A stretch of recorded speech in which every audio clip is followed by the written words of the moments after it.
الحمدللہ رب العالمین والصلاة والسلام علی سید الانبیاء والمرسلین وعلی آلہ وصحبہ اجمعین، اما بعد۔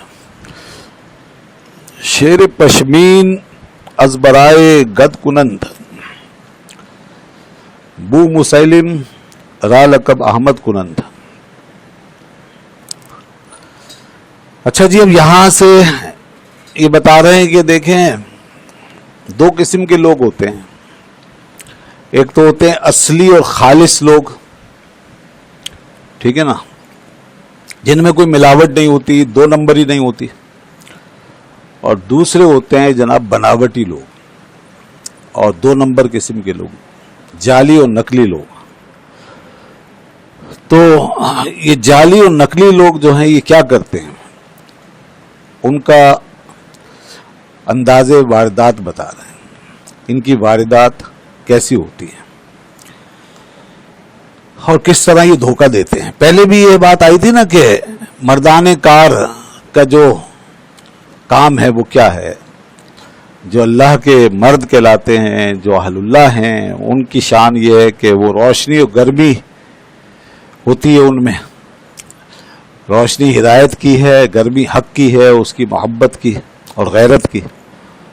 اور پھر اسی طرح جو حقیر ذلیل سفلا مزاج لوگ ہیں ان کا کام بتایا تھا کہ وہ ہیلا گر ہوتے ہیں، سمجھے نا، چالاک اور بے شرم ہوتے ہیں، یہ بتایا تھا۔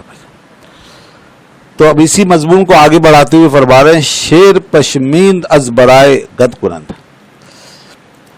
کہ اون کا شیر بنا کے، اون کا، کاٹن کا، پشمین اون کا شیر بنا کر